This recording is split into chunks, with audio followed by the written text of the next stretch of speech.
Hello les amis, j'espère que vous allez bien. Allez, bienvenue. On se retrouve aujourd'hui en fait pour une nouvelle vidéo où je vais expliquer mes trades que j'ai ratés.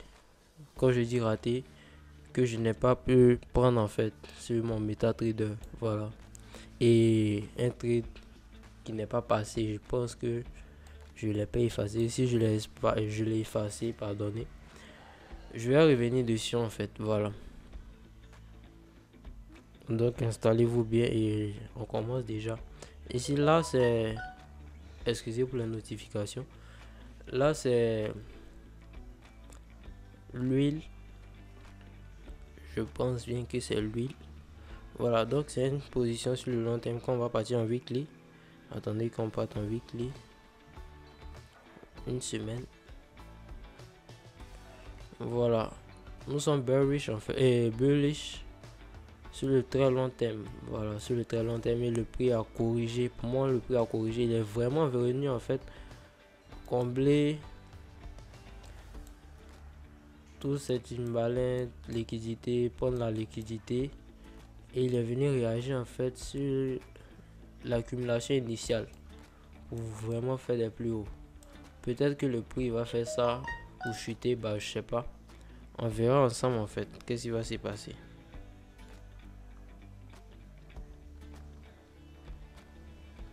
Voilà, donc c'est un peu ça mon analyse, c'est ça. Je vais pas rentrer dans les détails de l'analyse parce que je vais pas prendre ça en compte. Bon, si vous voulez, on continue avec ça. Donc qu'est-ce que je vois en fait? C'est pareil que le GPB. À un moment, le GPB USD, peut-être qu'on va en revenir. Le GPB USD a vraiment fait ça en fait. C'est-à-dire, il a fait un grand mouvement où l'accumulation initiale était là, à ce niveau-là. Et qu'est-ce qu'il a fait? Il y avait des petites zones. Vraiment là. C'était en tendance baissière. Hein. C'était pour un sell. Mais je vais prendre pour un buy ici pour aller un peu plus vite. Donc il y avait quelques zones ici où il revenait, il réagissait et il faisait ça. Il venait, il réagissait et il faisait ça jusqu'à venir dans l'accumulation initiale.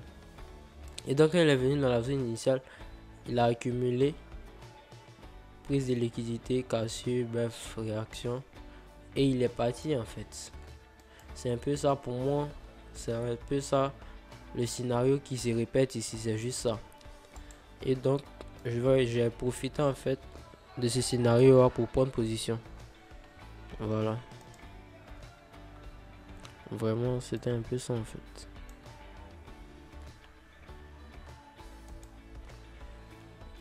Maintenant qu'on va sur du coup thème, mon entrée, je vais vous montrer mon entrée. Excusez-moi, c'est du...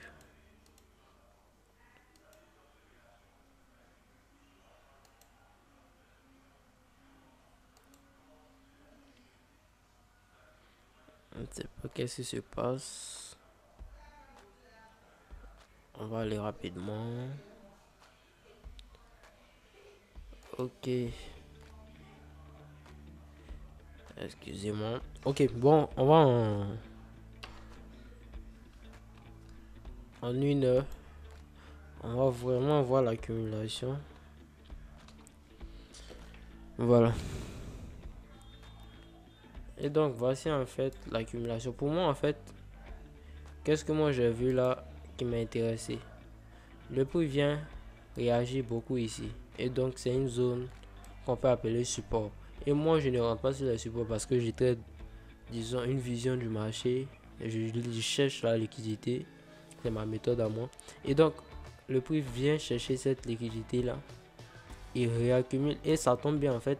Il vient où? Dans mon OB de weekly en fait. Il vient réagir dans mon OB de weekly. Et il commence à faire une accumulation. Et lorsque pour moi, on passe on est passé bon, on n'est pas passé vraiment. Le prix peut se retourner, selon moi, le prix peut se retourner pour me faire sortir, c'est possible. Mais on est passé aussi à partir de la cassure de cette zone-là. Pourquoi? Parce qu'il y avait beaucoup de liquidités à ce niveau-là qui a été pris. Il y a eu du complexe pullback qui m'a pas intéressé. Et donc quand le prix a cassé là, il y a une petite réaction. Moi je suis rentré dans le bloc institutionnel, pardonnez, qui est ici en fait. Et donc je suis rentré dans ce bloc institutionnel là. et le prix a fait des plus hauts. Voilà, c'est un trade sur le long terme. On va voir qu'est-ce qu'il va donner. Donc c'est un peu ça en fait, vraiment. En gros, c'est un peu ça. Excusez-moi. Voilà, donc c'est un peu cette analyse là sur ces trades.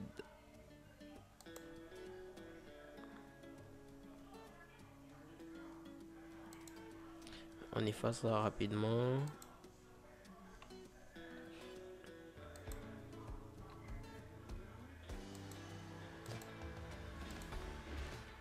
Et donc, essayez en fait de vraiment comprendre pourquoi vous êtes rentré dans un trade et pourquoi le prix vous a sorti. Si vous avez perdu ce trade, pas perdu en fait. Si le scénario s'est pas confirmé, pourquoi, qu'est-ce qui est rentré en facteur, qu'est-ce qu'on n'a pas vu en fait. Et c'est vraiment ça. Là par exemple, le prix est en train de se retourner selon moi. Parce qu'il fait quoi? Ça, il casse là. Mais moi ça va pas m'intéresser parce que si on prend cette structure là uniquement, le prix fait ça, il vient réagir, fait ça, il vient réagir. Et donc à partir de cette cassure là, on a le low qui est ici et le high qui est ici. Tant que le prix n'est pas venu casser franchement ici ou casser franchement ici, ce qui se passe à l'intérieur ne m'intéresse pas vraiment en fait. Parce que c'est tout ce qu'on appelle du complexe pullback. Voilà. Et excusez-moi. Vraiment, je vais arrêter et relancer rapidement. Voilà, on reprend. On a eu juste un problème technique. Voilà. Et donc, on va continuer. J'ai juste effacé le chemin qu'on avait fait ici. Donc, on continue. Allez, let's go. On va changer d'épée maintenant. On va juste changer d'épée. On va aller sur maintenant le USD. CHF, on s'est fait sortir carrément. C'est carrément fait sortir et le prix est en train de partir dans notre sens. J'ai juste effacé, je sais pas qu'est-ce qui m'a pris, mais j'ai juste effacé ce qui s'est passé là-bas. Ok. Voilà, donc on va déjà en deux journées pour que vous compreniez. 2D. Voilà, 2 jours. On va en 2 jours. Voilà. Bon, ça c'est de l'analyse côté. C'est pas ça qui nous intéresse vraiment ici. Bon, on va aller en weekly parce que c'est un gros mouvement. Une semaine. Voilà, moi je veux une grosse résistance ici. Lorsque le prix est venu chercher de la liquidité ici, à ce niveau-là, qui est intéressant. Quand on regarde la tendance générale, qu'est-ce qu'on constate? Bon, disons que la tendance est baissière. Et pour moi, le prix ne peut pas partir directement, c'est-à-dire baisser directement, sans prendre cette grosse liquidité qui se trouve ici. Je vais numérer ça avec le pinceau. Cette grosse liquidité qui se trouve ici, en fait, il y a beaucoup de stop loss. Et donc, pour pouvoir injecter jusqu'à faire ce mouvement-là, il faut de la liquidité, en fait. Et s'il n'y a pas de liquidité, c'est pas possible d'injecter autant. Et donc, pour moi, le prix va partir chercher de la liquidité. Si c'est résistance-là, il va chercher la liquidité. Si c'est résistance, et fait des plus hauts et disons baisser maintenant. Pour moi, je vois ça. Prise de liquidité, réaction. Vu qu'il y a beaucoup d'imbalance ici, dans cette zone, accumuler, faire ce qu'il a à faire, et puis baisser en fait. C'est vraiment ça pour moi. Et donc, on continue.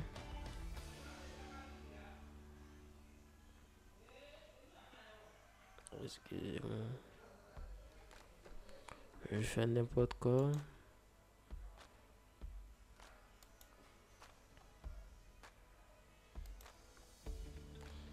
Et donc, sachant que le prix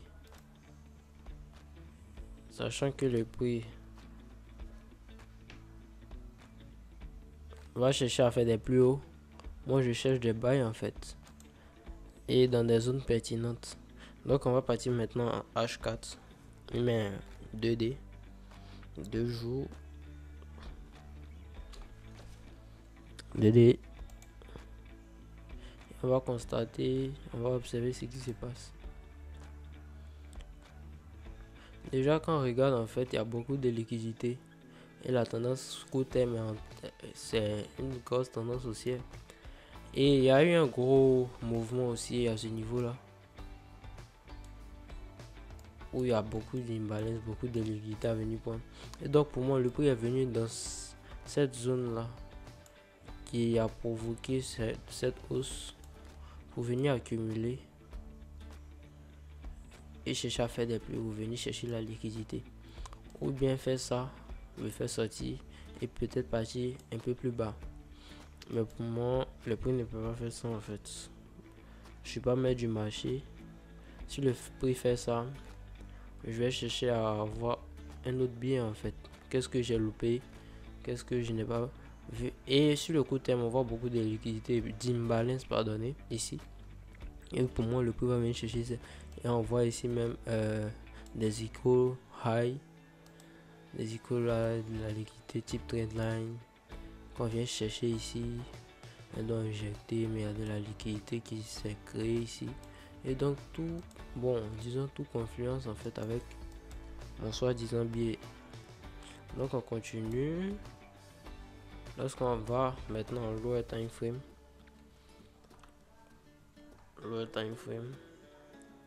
on voit une jolie accumulation qui se dessine en fait.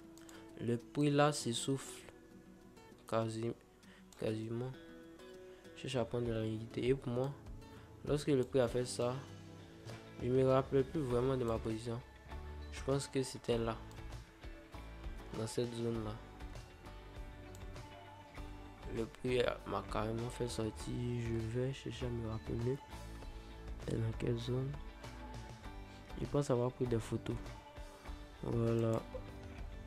Si j'ai pris des photos, je vais partir chercher la photo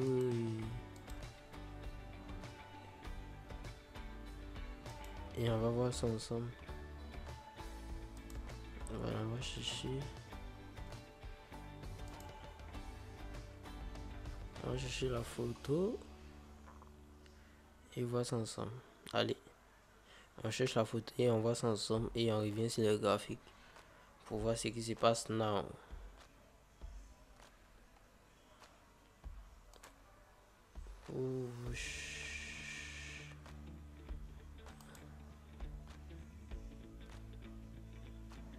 CHF. Ok.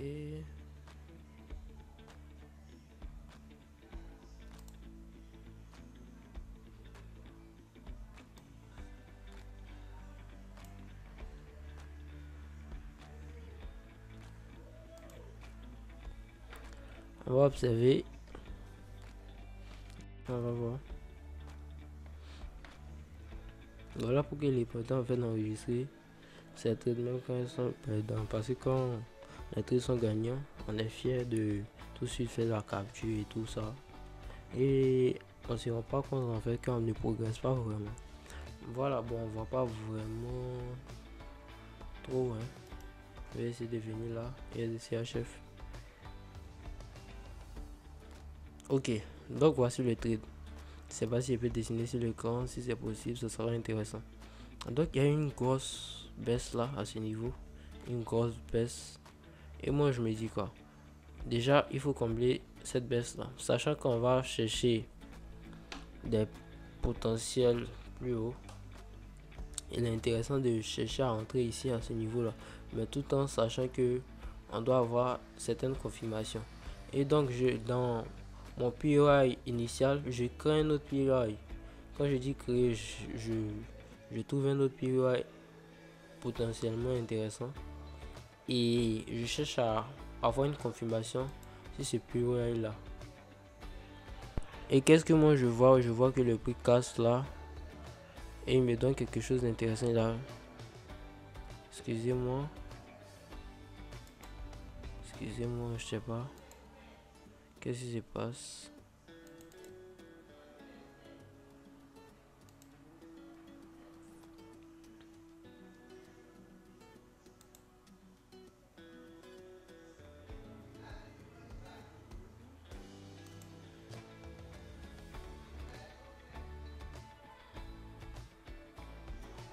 Voilà, donc je disais que j'ai pris un autre PY.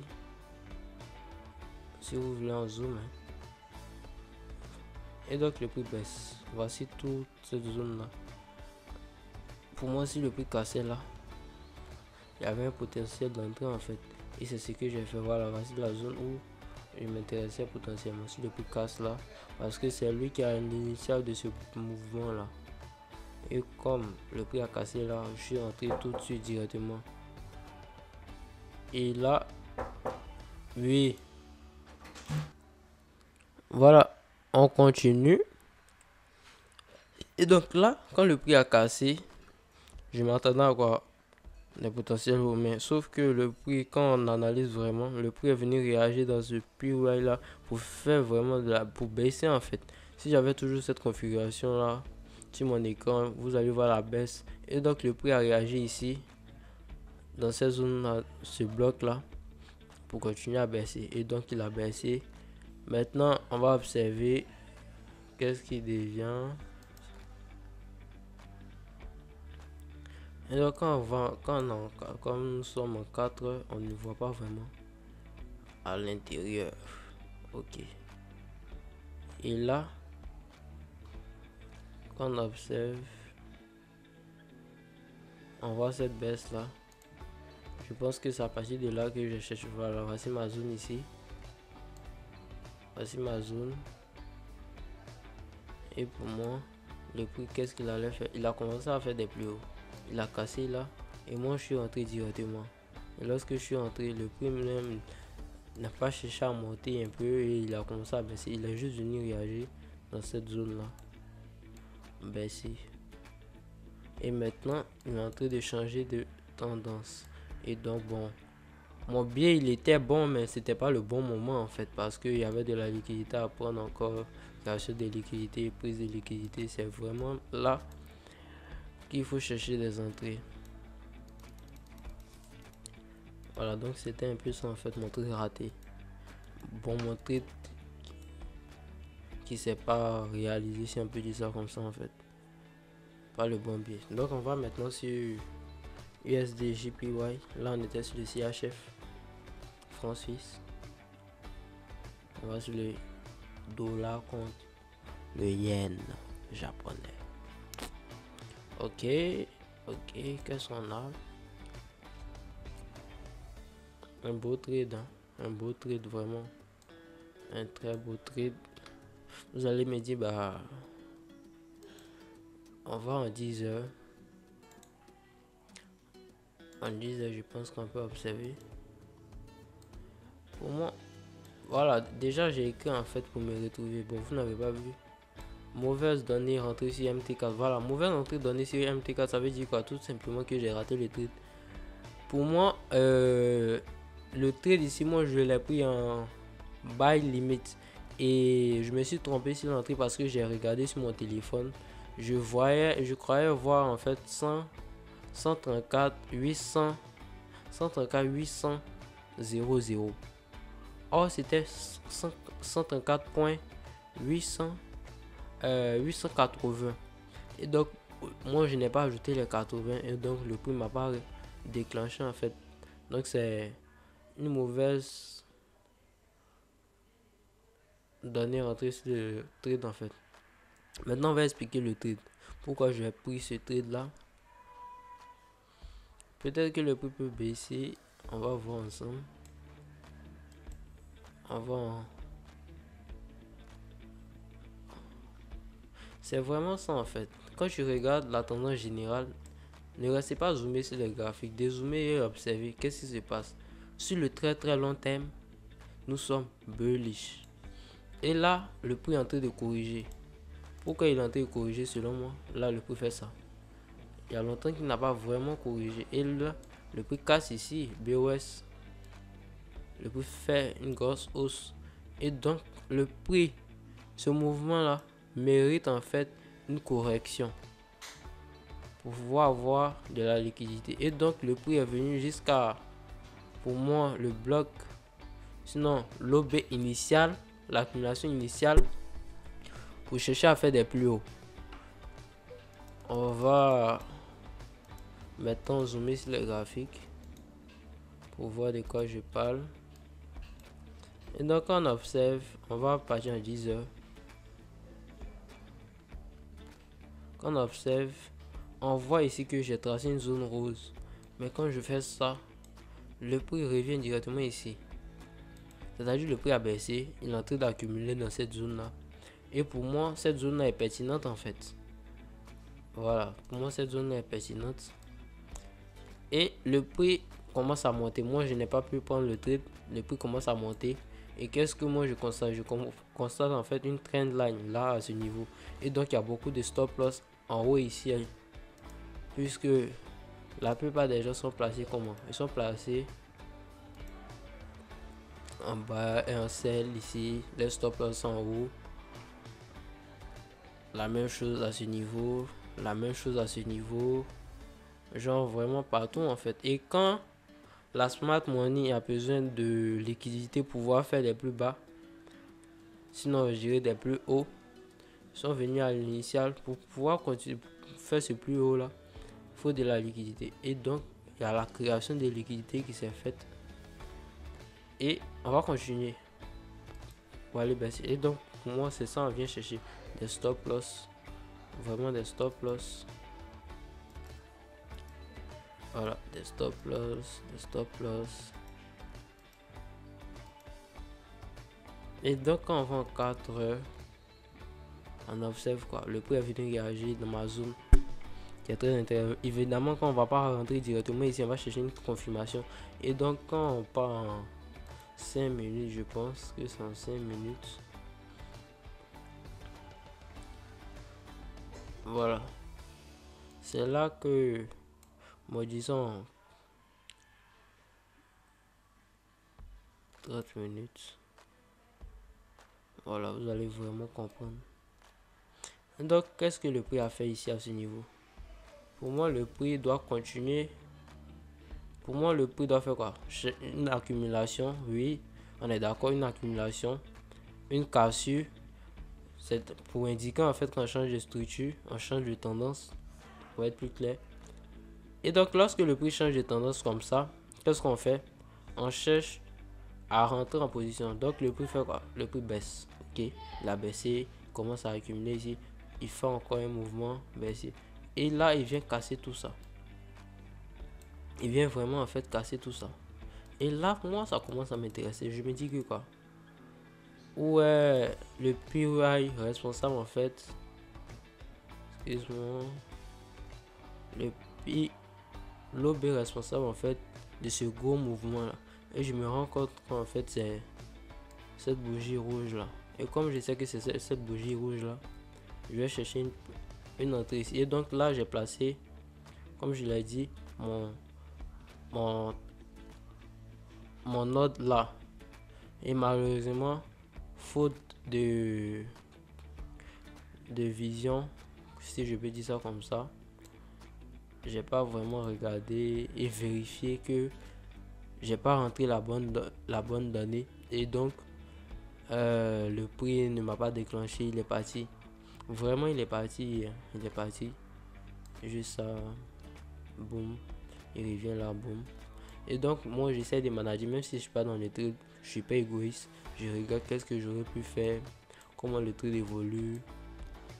Là par exemple, comme c'est une grosse zone d'accumulation et de distribution, pour moi là on allait sortir 30% de notre position. Parce que le prix a la possibilité de se retourner. Voilà, et donc c'est fort probable que le prix fasse ça. Voilà pour ces trades. C'est ce que j'attends de ces trades. On va voir. Donc vraiment, essayez d'écrire, savoir pourquoi vous avez raté tant, pourquoi vous avez loupé un trade, pourquoi. Et comme ça, vous construisez de l'expérience en fait. Et de l'expérience en trading, c'est vraiment incroyable. C'est vraiment incroyable. Je le dis, je savais pas en fait. Mais je suis en train de construire une expérience parce que j'analyse tout.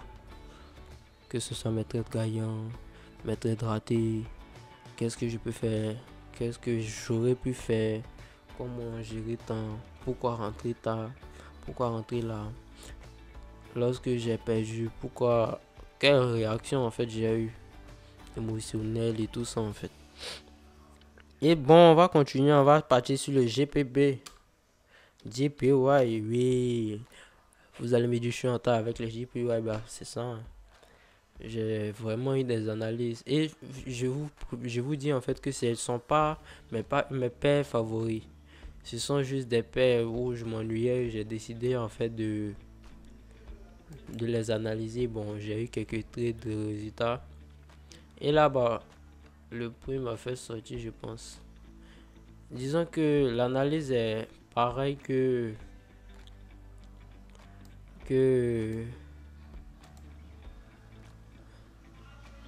le CHF, USD CHF, la résistance. Bah là, la différence en fait, si on va en daily, la différence c'est que il y a eu effectivement la prise de liquidité de cette résistance là. Et maintenant, le prix est en train d'accumuler. Sauf que dans l'accumulation, notez qu'on doit prendre de la liquidité pour pouvoir vraiment injecter en fait. Il y a toute cette liquidité là en bas, d'accord? Il y a toute cette liquidité là en bas. Mais le prix doit venir chercher cette résistance là, vraiment cette résistance là. Et potentiellement faire des plus bas. S'il prend cette résistance là, vous vous attendez à quoi en fait? Il prend cette résistance, il baisse direct. Maintenant, bah, on n'est pas maître du machin, c'est pas qu'est-ce qu'il va faire réellement. Mais moi, c'est mon billet en fait. Et donc, j'ai tenté d'analyser, mais je dis quoi, le prix va baisser ici d'abord avant de faire ça. Et je me rappelle en fait sur d'un trade que j'avais pris sur l'euro USD où j'ai eu à peu près le même scénario, sauf que je suis rentré pas dans cette zone de PUI là où je pensais que le prix allait rentrer, mais je suis rentré, je dirais, au 50%, c'est-à-dire dans une zone où on va appeler un OB 2.0 en fait. Parce que cet OB là, c'est là que le prix n'a pas vraiment de temps en fait à peine. Chercher à finir là et partir, je me dis que non, c'est trop long. Vraiment, c'est trop long en fait. Et donc, cherchons un PUI où le prix peut potentiellement chercher à accumuler et faire des plus hauts. Et c'est ce que j'ai fait en fait. Je suis allé en 2 heures, je pense. J'ai observé qu'est-ce qu'on a. Cherchons un setup 2.0. Cherchons un setup 2.0. Et qu'est-ce que je regarde? Là, sur cette montée, excusez-moi.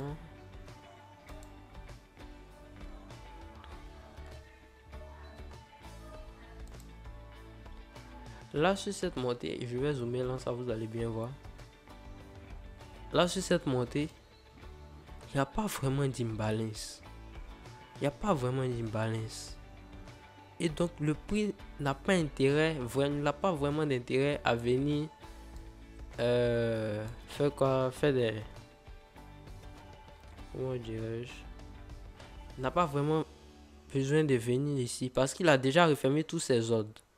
Et donc, comme le marché est intelligent, j'ai cherché vraiment un setup potentiel. Et bon, moi, je regarde ici, je vois ça. Je vois ça. Le prix fait un bam. Il casse là. Ok. Bam encore. D'accord. Et là, maintenant, il y a la liquidité qui se trouve ici. Et comme pour moi, il y avait de la liquidité là, ça devenait un bon setup en fait. Là, il y a de la liquidité. Là, il y a un POI en fait. Un POI. Et donc là, comme il y a un POI, c'était vraiment la même chose que l'euro USD. Vraiment, c'était la même chose que l'euro USD. Et donc, sans expérience, sans backtesting, vous ne pouvez pas avoir cette petite vision là. Parce que en fait, je peux dire, c'est un instant en fait.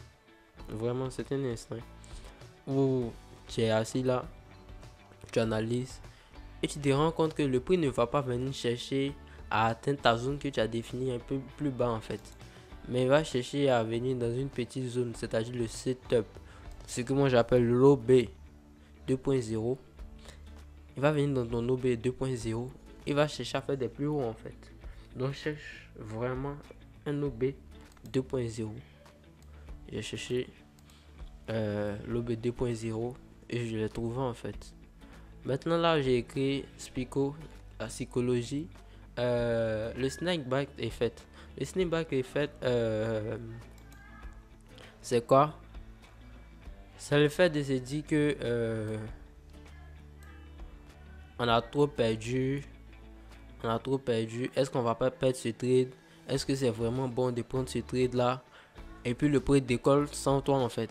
Pendant que tu doutes, tu es en train de calculer lentement. Le prix s'en va, il t'attend pas, hein, il s'en va. Et donc c'est ce qui s'est passé. J'ai eu peur entre guillemets.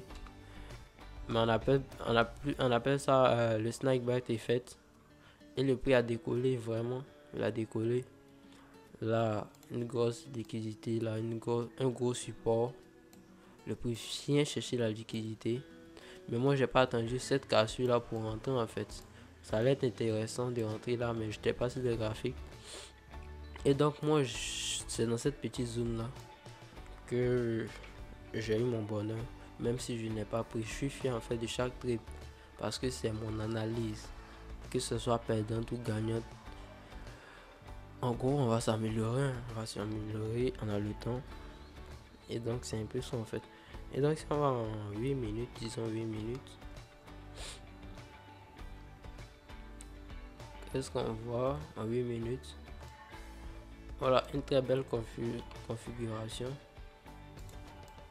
Quand on va comme ça. Là, le prix vient faire ça.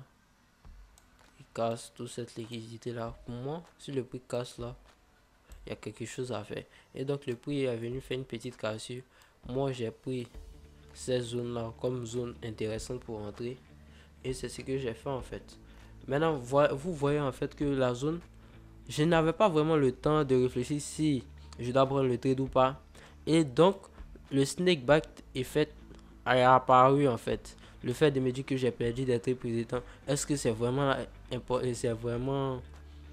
intelligent de prendre ce trade là? Est-ce que je dois prendre ce trade? Est-ce que je vais pas perdre? Et le prix a décollé sans moi, vraiment sans moi. Donc c'est un peu ça en fait. Ne doutez pas de vous et soyez pro comme on le dit. Soyez pro. Et donc si on devait gérer ces trades là, déjà ce gros mouvement là, ce mouvement de va-et-vient, c'est une annonce économique. La Fed a déclaré qu'elle allait pousser un peu de 0.5 si je me trompe pas. Le prix du GPB.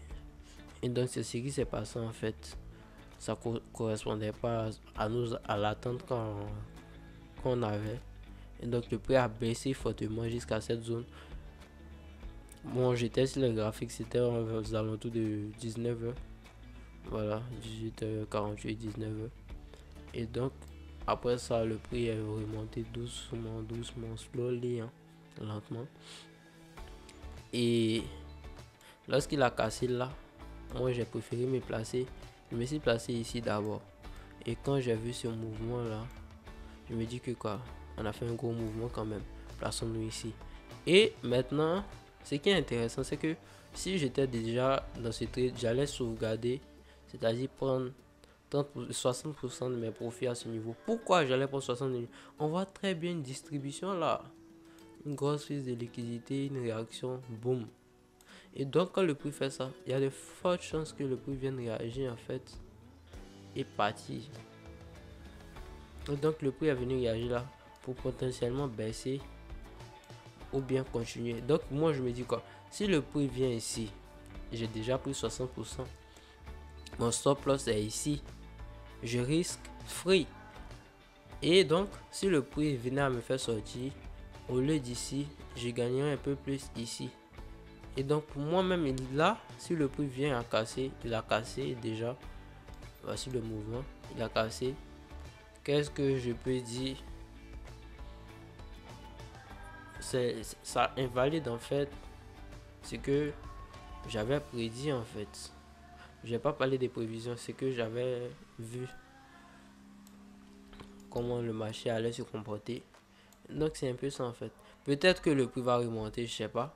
Mais pour moi, si le prix cassait là, notre trade s'annulait. Et c'est ce fut le cas. Et donc, si j'étais dans le trade sauvegardé 60%, et là on sort avec combien? 5, je pense, 5% ou 6. Voilà, vraiment 5, voilà. Et donc, 40% on calcule, bon, on s'en sort bien, hein.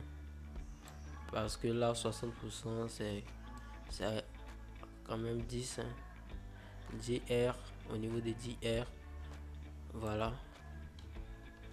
C'est vraiment quelque chose. Le stop loss qui était vraiment bien fait. En fait, quand tu as vraiment ce genre de stop loss, si vous avez remarqué, c'est le même avec l'USDJPY. C'est la même chose en fait. Pas de gros SL. Vraiment avec une lecture. Pourquoi j'ai pris ce trade là? Même si je ne l'ai pas pris, pourquoi je devais le prendre? Là, le prix est venu ici. Il n'a pas d'intérêt à revenir. C'est-à-dire s'il casse là, revenir ici. Pourquoi? Parce qu'il y a plus d'imbalance. Le prix, sachez qu'en fait, le prix vient chercher de l'imbalance, combler en fait l'imbalance et continuer. Regardez là, il y a de l'imbalance. Et donc le prix vient chercher l'imbalance, réagir dans ce taux B là.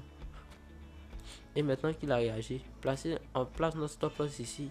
Parce qu'on s'est dit quoi, si le prix vient casser là, on n'a plus vraiment d'importance à être dans ce trade là. Et le prix s'en va en fait. C'est vraiment une analyse. Prenez du recul quand vous analysez pourquoi le prix a fait ce mouvement là. De dire c'est annonce économique, d'accord, c'est l'annonce économique, mais qu'est-ce que toi je vois du graphique en fait? C'est ce que moi je vois. D'une balance à combler, pouf, on vient la combler et on décolle. Voilà. Donc c'est un peu ça. Déjà là il y a une balance, donc c'est fort pour voir que le prix fasse ça. C'est possible. On verra en fait. Donc voilà un peu mes traits de la semaine. Et vraiment c'est ça, hein. Travailler sur votre psychologie. Regardez par exemple là, moi j'ai écrit ce qui s'est passé. Et donc ça va rester en fait. Là je prends une photo, je garde. Et cette photo là, je l'enregistre en même temps dans ma tête en fait. Et ici, il venait à, comment on appelle ça, cette réaction venait à remonter, c'est-à-dire s'exposer à nouveau. Je saurais comment la gérer en fait. Je saurais que c'est c'est pas une bonne réaction en fait. Et si c'est pas une bonne réaction, bah on ne l'écoute pas. Et même si on venait à se faire sortir, c'est pas bien grave. C'est pas bien grave, tu vois. Et comme c'est pas bien grave, on continue, hein. Pourquoi on s'est fait sortir? Qu'est-ce qu'on aurait pu faire? Manager, ah, on devait faire ça, on devait faire ça. Et c'est comme ça qu'on grandit en fait. Allez, see you.